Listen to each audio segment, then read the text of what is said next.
Hi guys, you're listening to Ebird Online and I have a new show to review. So if you're not already currently watching this show, you need to start immediately because let me tell you, you're missing out. So this show is called 90 Day Fiance and the current season is before the 90 days. So this is 90 Day Fiance Before the 90 Days, Season 3, Episode 3, Little Lies. So for those of you who don't know, it's a reality TV series and it's kind of more like a documentary. Follows couples who have applied for the K1 visa. And so this visa means that as soon as you get it, you have then 90 days to decide to marry before the visa runs out and the person has to go home. So the clock is ticking on all of these relationships. For anyone who hasn't seen it, I'm going to put a link to the episode that I'm about to review below. Guys, it's about that time. If it's your first time here, welcome. Please don't forget to like the video and don't forget to subscribe. And a big thank you to all my returning subscribers. Thank you so much for subscribing. And here's a new show for us to get our teeth into. I'll be doing my usual style of reviews, which will oscillate between reviewing the actual events of what happened on each show and also doing some more in-depth analysis on the different characters and the different socio-dynamics of each relationship and friends of the couples involved. It's essential that for any relationship to work, we must have a sense of humour, we must have laughter, it's imperative that we have the lols. Let me tell you, every single couple on this show are set for very long and healthy, lengthy marriages if the level of Ebird's laughter is to be considered at all. Every single relationship is hilarious because it's a joke. So what do we get with 90 Day Fiance? We have legal dilemmas, we have financial predicaments, astonishing age gaps, culture shocks, unrealistic expectations by the bucket load, and unworkable challenges. And every relationship is peppered with a heavy dose of justified suspicion and unparalleled duplicity. Guys, I'm starting slightly late, so I'm going to review episode 3 today. And it's episode 3 of season 3. Although I haven't reviewed it, I have been watching this on and off since it actually started. But obviously every season there are new faces. So this season the couples are a heady mixture. They're a mixture of both new and old and a mixture of ill-matched and incompatible. So first up we have Avery and Omar. Avery is a former Christian and all-American girl. She used to be a cheerleader and she has converted to Islam. And she wears a hijab and covers her face every day. Avery met Omar on a Muslim dating app, and Omar is a 24-year-old dentist. His profile said he was from America, but Avery later found out he was from Syria, and this relationship moved at a breakneck speed. So after just 1 month of talking, Omar asked Avery to marry him. Avery's only 19, and when she received her engagement ring in the mail, she decided she was going to go straight to Lebanon, where Omar's currently living because of the war in Syria, and she's decided to marry him. Avery's family are obviously really worried about this relationship, and on a personal note, I was massively shocked to find out that Avery's mum is travelling with her to Lebanon. She's only 19. I feel like her family are really facilitating her and basically pandering to the wants of a child. Think back on some of the decisions that you made when you were 19. Mum and dad need to pull their act together. So we see Avery and her mum in the airport and Avery's lost her phone. And I guess kids will be kids. Her mum's telling her, I won't go to Lebanon unless you find your phone. Mum, how about I won't go to Lebanon unless you're 25? How about I won't go to Lebanon unless you have met your intended husband in person? How about I won't go to Lebanon until you've known this guy at least a year? But Avery tells us she's in love with Omar and nothing will stop her. So we catch up with Avery when she just meets Omar, and obviously Avery's wearing full Muslim dress, a hijab, and she's completely covered up. And Omar runs over and hugs her and gives her a massive bunch of flowers. Omar's quite a good looking boy, and you can tell that Avery is completely smitten. But I gotta say, the two of them do look really good together, and Omar tells us it's the first time that he's ever held a girl's hand. And as they drive through the city in a taxi, Mum gets really worried because she thinks drivers are crazy. I found this whole exchange quite funny because she was really worried about driving over white lines and so on, yet she's sitting in the back of a taxi with her daughter who's 19, who's just converted to Islam, to be with a 24-year-old that barely speaks any English, who's from Syria. And her major worry at this point is driving over the white lines. Avery and Omar were both rolling their eyes in the back of the taxi, and Avery said, "I hope my mum's not going to disrespect the culture." Avery, if bad driving is anything to do with Muslim culture, then maybe the Ebirds are Muslim too. Because I too don't like to follow the rules of the road. When they get to the hotel, Terry, Avery's mum, discovers that they have separate hotel rooms, and Omar tells us it's not allowed in his culture for unmarried couples to stay together. And it's nice to see these young kids have a little bit of restraint. They get married in 48 hours, so they have 2 whole days to wait. They retreat to their hotel room, which looks like a travel lodge from the 1980s, and Avery exclaims, "It's gorgeous!" And I'm reminded once more that she's only 19. Avery tells Terry, her mum, that she still wants to marry him 100%. And although Terry looked upset, "Terry, what did you expect? Did you think that this half-an-hour meeting was suddenly going to put her off? She's a kid having an adventure. We used to play doctors and nurses. She's playing Muslims and visas." But one thing Terry doesn't know is that Avery plans to go and live in Syria with Omar after she gets married. Yes, that's right, Syria. The same one that's an absolute war zone. The same Syria that's being bombed by the Russians and the UK and the US simultaneously. That Syria. So she will be coming back to the US for a short time just to apply for the spousal visa, and then she'll be moving to Syria. And another quick look on her website tells me, because of Trump's new immigration laws, it takes anything from a year to 3 years to get a marriage visa for someone from that part of the world. I don't know, but I don't think Avery would make it 3 years in Syria. And Avery literally lies to her mum right in her face and tells her, "Yeah, don't worry, we're coming back to the US." And Terry has no clue. So first we have Rebecca and Zied.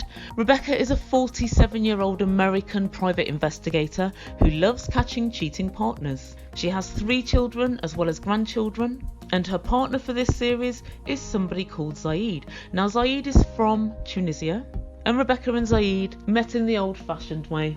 Not on Instagram or Snapchat, of course, on Facebook. She's nothing if not classic. Zied is just 26, Rebecca is 47, and Rebecca is meeting Zied for the first time. So Rebecca's been married twice to American men, but her 3rd marriage was to a Moroccan man, and she brought this guy to America on a spousal visa. So he was there maybe 3 or 4 months, and Rebecca found out that he was cheating on her with other women. So of course Rebecca's friends and family were all worried about this new relationship because they saw it as more of the same. The new guy, Zied, is from Morocco as well, so it's unsurprising that some people think he's just looking for a visa. Rebecca tells us she hasn't had a single red flag with Zied so far. Rebecca, of course you haven't, because you've never met him. She video chats with him 3 or 4 times a week, and even though she says, "I want the engagement, I want the wedding, I want our life to start," really, she doesn't know him. But that's not all. Rebecca hasn't technically got divorced from her ex as yet, and so she is, in actuality, still married.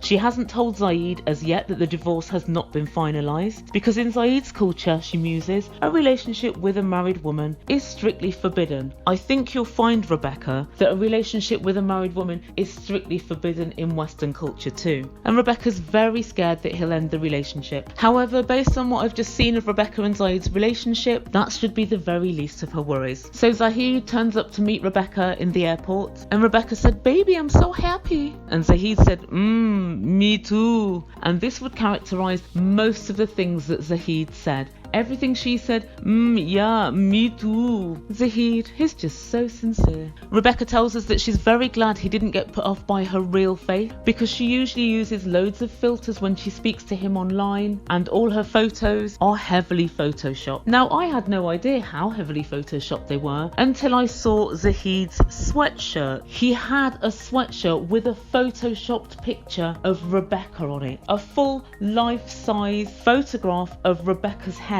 on the front of a black sweatshirt. And I've got to tell you, it was the freakiest thing I've ever seen. Who does that? So weird. Zied instructed Rebecca to hire a rental car, and she tells us it's because Zied isn't allowed to. You have to have been driving 5 years to rent a car in Tunisia. One quick look at a website tells me no such thing is true. I've been to Tunisia many times, and I have never heard that rule. I would say, Rebecca, stick to the day job. But unfortunately for us all, Rebecca's day job is as a private investigator. Rebecca really is clueless. Perhaps she never needs to use Google searches in the course of her everyday job as a private investigator. Who knows? So the hotel looked pretty nice actually, and when they got into the hotel room, Rebecca told him, I've got you loads of... Now the Ebird likes a gift, and I was quite interested to see what she'd bought. Her first gift was a knitted scarf. Rebecca, 1. He lives in a hot country. Tunisia is quite near the equator. 2. Nothing says grandmother like a hand knitted scarf. What a great plan. Remind him that you're a grandma at every corner. Every time he puts his scarf on, he'll be reminded of the 20-year age gap between the two of you. She also gifted him a bra. Interesting gift. Maybe he has mum boobs, who knows. And later on we see them in a post-coital state. She tells us, we definitely had sex last night and it was amazing. Rebecca tells Zied, I love you. And he looks at the camera just to see if the viewer's eyes are on him as he lied and said, I love you too, back to her. And I gotta tell you, it looked pretty insincere. So they go off to a shisha bar and she decides to find out more about him. So to me this whole thing is quite weird, because I would imagine that you find out these basic questions about past relationships and so on as you're talking on the internet. But what do I know? So she asks him about exes and he says he has one ex-girlfriend and that she cheated on him. And I could tell Rebecca was triggered by this, and she launched into a tirade saying, oh my god, my ex-husband was really possessive and really jealous. I guess that must have been when he wasn't busy shagging other women. And she said that she hopes that he's not possessive. And again, Zied the insincere tells her, I am not possessive and I don't want to hear about your ex-husbands. And I'm just going to put it out there now, I am willing to put my life on the line and say that Zaire is most definitely possessive, and I also believe Zaire will develop trust issues. And at this point, Rebecca starts looking worried. If I were you, Rebecca, I wouldn't tell him you're still married just yet. Nothing says 90 Day Fiance like Angela and Michael. Angela met Michael online. Angela is American and Michael is from Nigeria. Despite multiple warnings from her friends that she was being scammed, Angela quickly fell in love and went over to see Michael. So this all happened in season 1 and season 2, and Angela began the process of applying for Michael's visa. So I'm just going to give you a little bit of backstory. It always was a joke of a relationship. Angela's 53 and Michael's 29. These guys have got together and split up and got together and split up. But then last season, Michael, with an ever-present sense of deference, referred to Angela as his elder. So Angela threw her engagement ring on the table, stupid move because she'd paid for it, and called him an idiot and stormed out. Also, Michael admitted, I think season 1 or season 2, that he cheated on Angela as well. He's a great guy. Oh, and right, did I forget? Angela went over to Nigeria and for some reason she gave Michael her debit card. But when Angela returned home, she found out that her bank account had been completely drained and she accused Michael of stealing all her money. And to be fair, I thought, yep, he's done it. It's so obvious. But then it was revealed to be a banking error and all of the money was refunded. Shortly afterwards, they got back together and then he decided he wanted to have a baby. Obviously, Angela is a little bit too old, and so now she's trying to get her daughter, it would seem from the teaser, to carry a baby for them. Oh, and also, he was friends with about, I think, 300 women, all in America, on Facebook. So that's where we're at this point. So in this episode, we see Angela go and chat to a friend, and she's telling him that it's Michael's birthday today, but she can't get a hold of him. And she's moaning to her friend, and he tells the camera a little bit later, yeah, if I was living in Nigeria and it was my birthday, of course I'm going out. Angela, you're being ridiculous. She wanted Michael not to go out on his birthday and to celebrate it only with her. So now when she calls him on his birthday and he's out, she's fuming, knowing that he's gone out with his friends. And she says, he's lied to me again. Well, Angela, kind of not really, because just saying that you weren't going out and then going out simply means you've changed your mind. It doesn't mean you've lied. Changing your mind's just changing your mind. If you want to get married to Michael, you better get used to what 20-something guys do on their birthday. They go out and have a few beers. Angela's sounding off as usual, and she says, I continue to love somebody who don't love me back. And she's right. But Angela, let's think about this transaction. What are you offering? You're offering a green card. What's he offering? He's offering virility and youth and a partner in your declining years. It's a transaction, and that's the deal. For some bizarre reason, Angela is always trying to convince us that it's some sort of a love match. Angela, I don't buy it, you don't buy it, Michael doesn't buy it, nobody buys it. Nobody buys it. So finally, Angela gets hold of Michael. Hey baby. He tells her he's sorry and that he went out for a couple of beers. He didn't want to answer his phone to her because he knew she would be fuming. And it makes it even worse because he was hanging out with who Angela calls the goofballs, i.e. his friends. She tells us his friends are going out looking for girls, going out drinking and stuff, and I don't want him doing that, so I've banned him from seeing the goofballs. Angela, you cannot ban somebody from seeing their friends when you live in Atlanta, Georgia, and he lives in Nigeria. There really aren't many people stupid enough to imagine that any sort of curfew would be upheld 3 or 4 continents away. She said, your friends don't guide you in a positive direction. Angela, if they did, they'd certainly guide him away from a 57-year-old divorcee who's always moaning and who can't give him the kids he so desperately craves, and will very likely have type 2 diabetes by the time his actual visa comes through. If his friends were any good at guiding him, I'm pretty certain they'd guide him away from that nightmare. By the end of the phone call, he manages to sweeten her up and he says, baby, I'll make it worth it, baby, I'll make it up to you. And by now we all know that her threats mean nothing. She'll never leave him. She's pretty much dealt with everything you can do so far, so we pretty much know what his game is. Okay guys, please don't forget to subscribe if you liked my review. Because the review is going to be so long, I'm going to split it into 2, so this is part 1. Please stay tuned for part 2 of this review with Darcy and Tom, Caesar and Maria, and not forgetting Benjamin and Akanyi. And I've got quite a lot to say about the rest of the couples. You've been listening to Ebird Online. This is part 1. Stay tuned for part 2. Ciao for now.